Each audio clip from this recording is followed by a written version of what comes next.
ndashaka amafaranga yego mukozi w'Imana uyu ni wataye ubwenge okay mana shapakala glory ndagira ngo muvandimwe buriya nkubwire uyu musazi amafaranga niyo wabyumvishe amafaranga imbere abantu iki gihe isi bari gushyira amafaranga imbere muvandimwe ese twagashyize amafaranga imbere cyangwa twagashyize Imana imbere ndagira ngo nkwereke uyu muvandimwe ufite inda y'amafaranga usaze kubera amafaranga utaye ubwenge glory Pastor bigenze bite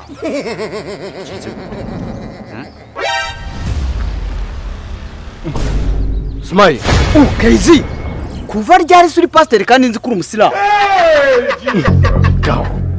ntumbwire ko waje guteka imitwe ushaka amafaranga nawe wigize umusazi Kigali yanze uramvumbuye uzi kumvumbuye ariko Kigali ni igikenyeye ubu neza urasaze neza kubera amafaranga muvanda aho gusura mu ntara nasa muraziranye se ndananze none se akuzimu none se reka mumaze ikibazo kimwe ibi byose uri kubikora kugira ngo ureke wabuza nanjye bura nigize pastor nta yindi gahunda oya ndabizi uri umusilamu susanyira ku musigiti w'amajengo bari bambwiye ngo rero hari umuntu ngo wasaze ati so umuntu wasaze sinaza nkamusengera wenda bakama no kuducira muvandire reka nkubwize ukuri mu buzima n'ubwa mbere uhiye urahiye rwose ubuse waruje kumbura suramvura umutubuzi natubuye iwanyu none se uyu muntu muraziranye none se ngewe uranjyana mu rusengero ariko vana hano ubwo bugufi imbere y'abantu wakeye usagiye nakaraga shanete nagatwaye uburesha n'inkweto bwa umva rero nkubwire ariko nanjye rero nawe oya ariko reka nkubaze merukana turiremera urabona cyagiye turiremera iremera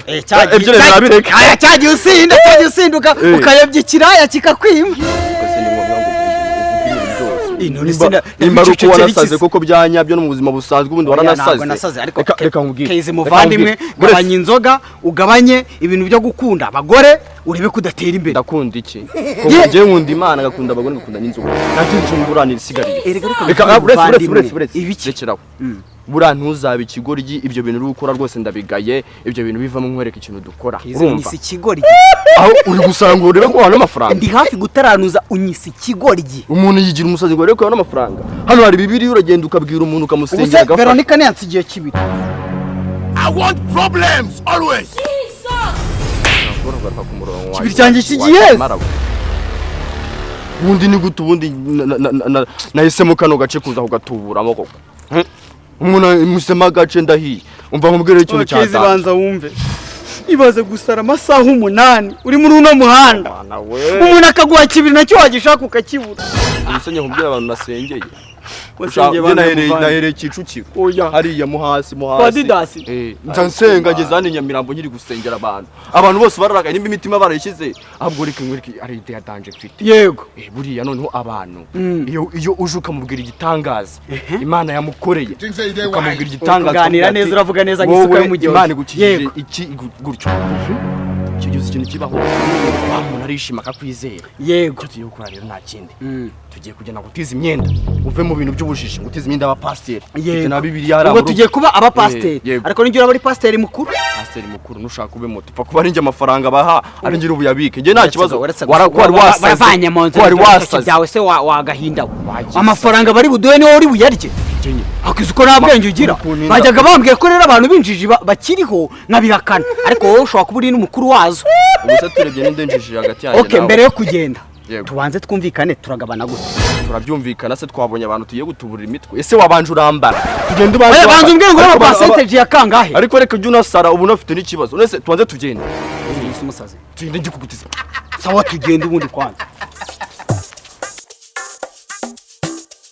ureba noneho uko Imana ikoze igitangaza neza erega muvandimwe reka nje nkubwira urumva nta kintu inzara itagukorera ariko bura ugiramya ko gusara atari ukwiruka si ngombwa ngo ujye mu muhanda ngo usare bya nyabyo ushaka amafaranga mu bindi guri cyane ko nawe uri umuyisilamu ukaba wigize pasiteri kano k'abayisilamu utaza kumamagara Ibrahim oya humura nabo ndatuburira umuntu nitwa Vidaste kandi ikindi bura rero ikintu nakubwiraga yego kugira ngo ubwo umuntu utambuka hano wese tumuhagarika tumubwira ibitangaza. Haleluya, ugomba kujya mu mwuka ukajya mu mwuka. Haleluya.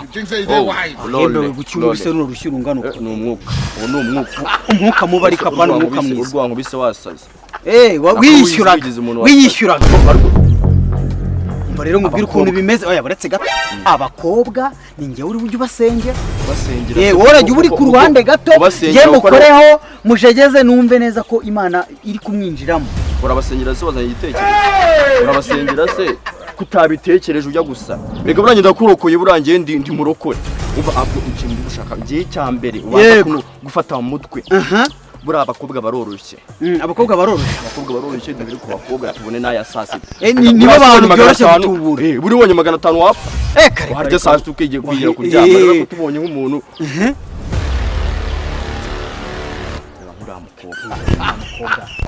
Ndagaswe nyibona ukuntu ateye neza n'ijye uri bumusengera. Ureba amabuno.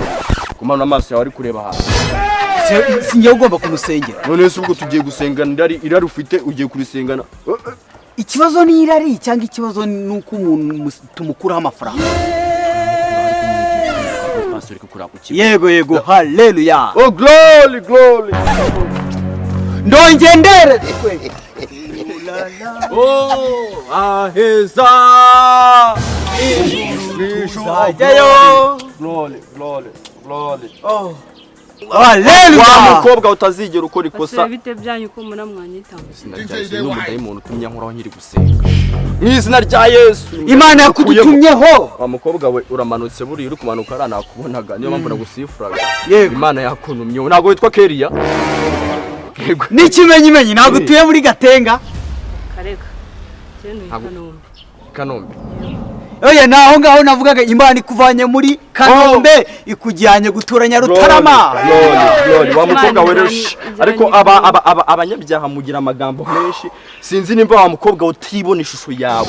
Imana baravuga bajye bavuga make nkawe pastor. Imana yanyeretse ishusho y'uyu mukobwa pastor rero Antoine. Yego nawe pastor Canisius. Yego ndavuga ndetse kuki nta kuzana ngo tumusengere tumubwire ibyo agiye kurokoka. Ibyo ahindura inzira ari buce. Yego haleluya. Mukobwa mwiza rero ndakumenyesha yuko aka kanya tuvugana ya sida wari ugiye kurwara isikira. Sheri wasitwa Karimu. Wapi? Yitwa Karisa. Karisa na Karimu. Ni Karisa. Oya ni kwa abantu bitandukanye. Kaka. Ijambo ry'Imana ariko Imana yandika ijambo bikagera ku isi ryase bamenyeho ugasanga muhindutse hosa. Rero nicyo nakubwira gwa mukobwa we. Yego. Urokotse imanuka. Vuga ngo izina ry'Imana. Vuga ngo urokotse imanuka. Vugira ngo urokotse imanuka. Zamura amaboko wa mukobwa we. Vuga ngo izina ry'Imana rihabwe icyubahiro. Glory. Urokotse inzara. Glory. Ubu nuzongera gusonza nuzongera kugira inyota. Karisa yarafite gahunda yo kukuyobya gusa. Karisa ntabwo uko ashaka kugukora. Niyo mpamvu Imana yakurebye ikavuga ngo iguhisemo ikahitiguhitiramo Pastor Canisius. Oya muvandimwe. Ikamugwihitiramo kugira ngo aza gusengere. Ubashe kubona umuntu w'umugabo ufatika. Haleluya. Amen. Wa mukobwa we rero burugishima kuba ubugize amahirwe uri kwigendera na gahunda ufite ugahura n'abakozi b'Imana nkatwe. Ngira ngo ndongenderetswe Pastor. Yego. Neretswe impyiko yawe ndongenderetswe mukobwa mwiza. Neretswe impyiko yawe mbwa yari igiye kwirya ariko Imana ikurinze guhura niyo mbwa. Avuga ngo amena. Avuga ngo amena. Amen incuro 8. Amena. Oh amena. Uyu mukobwa namubonye uyu mukobwa Imana iramwishimira. Kuko uyu mukobwa urabona ko yemeye guhinduka. Ngira ngo unabirebye unahereye hasi. Imana yamuremye inyukwe yamuremye urabona ko rwose naki umusunika dore wari umutuye hasi hano byo nakubwiraga rero kambasomere wa mukobwa rero muri Yesaya haranditse ngo yego dusome muri Yesaya haranditse ngo harya pastor Yesaya nanjye nundi Yesaya haranditse ngo cyangwa dusome muri Zaburi barasoma no muri Izira n'ubundi se byose n'Imana yabyanditse ibyandika ngo abantu bajya bisoma n'ubundi muri Zaburi cyose ugomba kujya byumva hadusome muri Izira 7 urabanza cyanda banza pastor banza nta kibazo pastor muri Izira 7 haranditse ngo ariko muzamura amaboko vuga ngo amena mutazamura amaboko pastor Antoine. Haleluya amena. Muri Izira haranditse ngo kandi yari umwanditsi w'umuhanga. Ese uwo bavuga uri kumumenya? Uyu mukobwa ariko ntago yize. Muvandimwe kubera icyo utagisoma Bibiliya yabo warize. Ako kuva tugihura aka kanya ugiye gutangira kugisoma ijambo ry'Imana ugiye kurikunda. Yarasomaga. Ni murezira. Yego. Ariko buriya Pastor Antoine urabizi we niwe dusengana. Uyu mukobwa ntiyabimenya buriya. Yego. Ese ashimwe. Ndimo kwihuta. Yego. Mana ndagira ngo ibi bintu babihutamo bajya mu basore mu magato y'abasore bihuta basiga ijambo ryawe ubihindure mu izina rya Yesu. Kubabwira ngo ndi kwihuta. Rero kandi mwavuze umanurira ni ku kazi nibyo twaremewe gukora.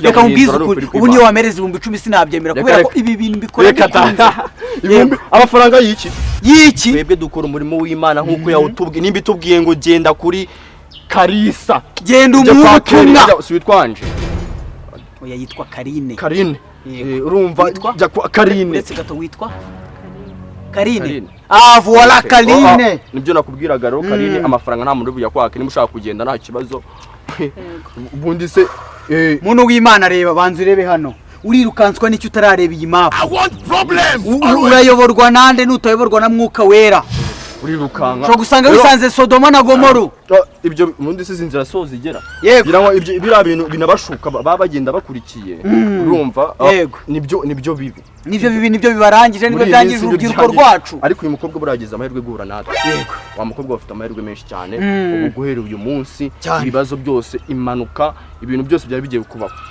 byarangiye twabisengeye kabisa rega bura nicyo twe dukora Pastor Antoine urakoze cyane kabisa yego ariko buretse gatoya mwene data kazi warugiye ute nubwo ari umwuka w'Imana abantu bagashaka kwigira nk'injiji batazajya banatuma umuntu anatukana rimwe na rimwe kumva umuntu ambwiye ngo ndagaswingingi ugasanga umuntu abivuze kandi ari pasiteri nkawe nk'iyo umuntu agusengera ukajyana urwo rutwe urumanura ukifata ugakaraga iryo bingo ukashaka guca hano udatanze ituro uba wumva abakozi b'Imana tuzatungwa n'iki fandimwe amatura hanajura Antoine wihangane rero bura n'amaturo y'abantu apana amatura ajya gufasha iki ajya mu rusengero dutungwa na mwuka wera kwanza icyo si n'ikibazo icyambere twakoze umurimo wacu nawe ukora umurimo wawe nyarutsa wiki udatinda Imana umuntu nawe yagutura hasi utanatuye rega umurimo y'Imana bura icanu henshi reka mubwire Pastor Canisius uyu mukobwa ari kuninza ndamukubita reka mubwire Pastor Canisius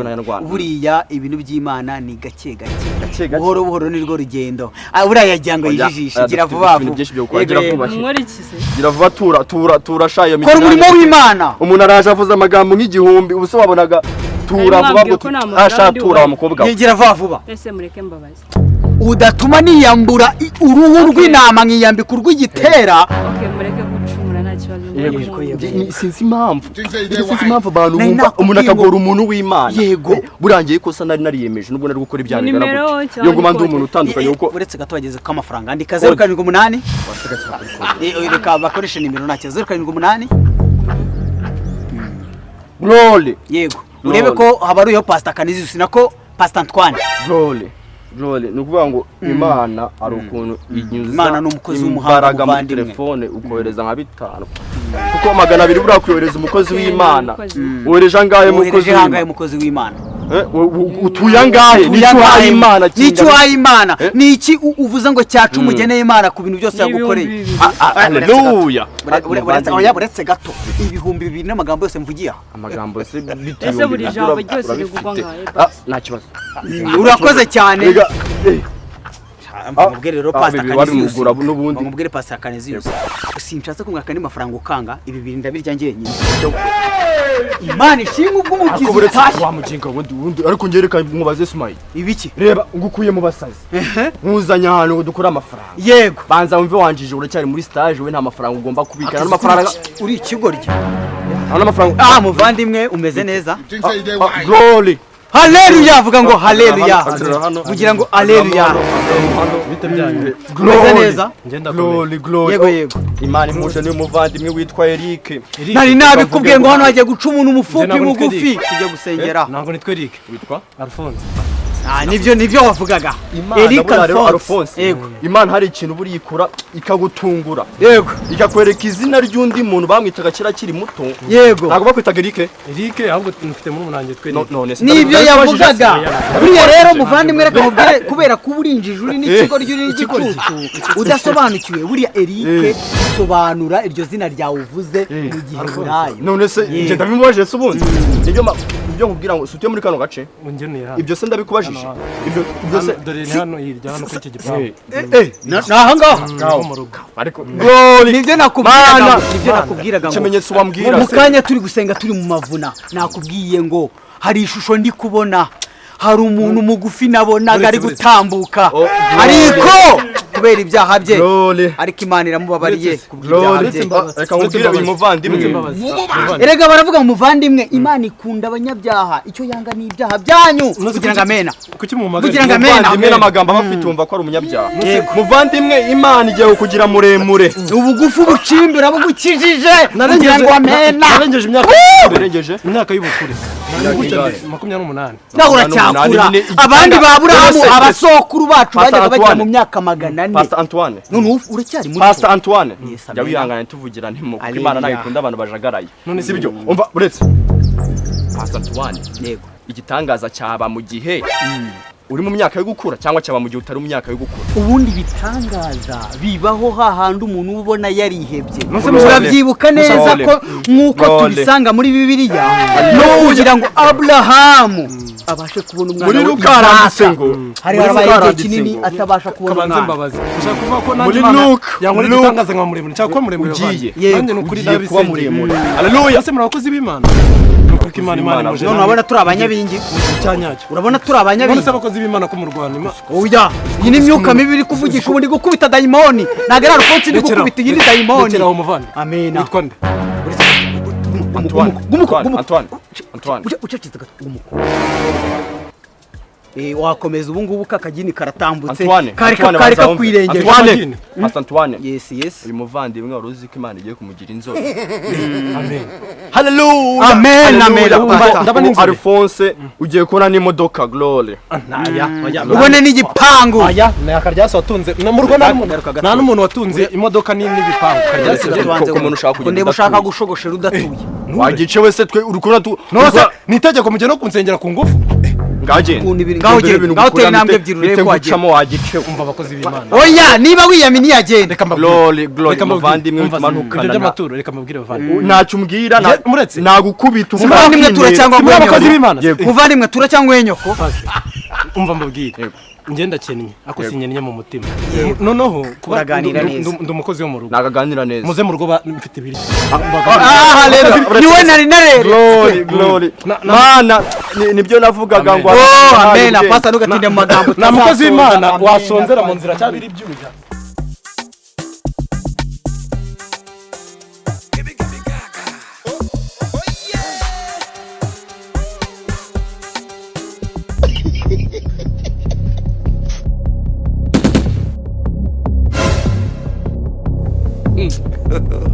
God have mercy upon us.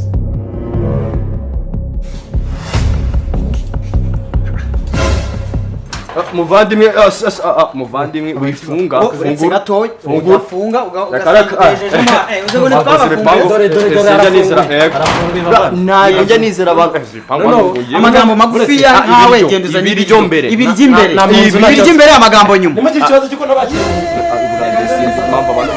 n'amagambo kuduha ibiryo yego aradufungira na sasa cyangwa reba kwa Korode kwa Patrick cyakora muvandi nitwe bisamba abandi barabeshya ahantu ho ni henshi muvandimwe badukunda ariko uzi ni gute umuntu ashaka no guhita nari umuntu wabashaka kutwiba rege sambo rwose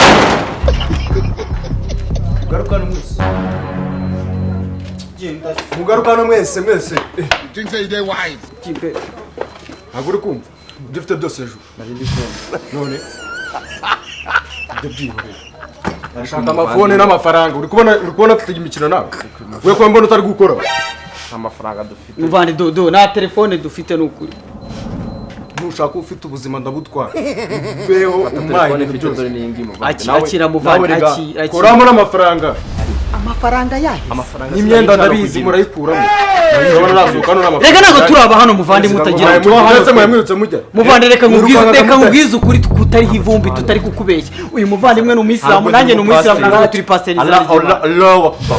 assalamu alaikum wa alaikum salam ntabwo ngiye burandi n'umupasiteri aramabiri yakoraga iki ayahe ba bibiliya ziniya uravuvandimwe se niyo muvandimwe uri iki wowe nakubwire rwose reka mwe muraganira n'ubundi aho nakubwira ubundi se wumva urajya he none ubuzima ndi bugutwara ariko si tubahana wajya ukiba mu nzu kuko kandi mwaye mugiye kandi mwebwe mwaye mugiye mu nzu reka natwe ntabwo twari tuzi aho tugiye reka buriya shitani aroshya yari muhungiye shitani yari inyuma mwese mwaye muri guhunga nk'ukuri muvandimwe nta kintu na kimwe nta mafaranga abe n'ijana reka mbabwire mwese kwanza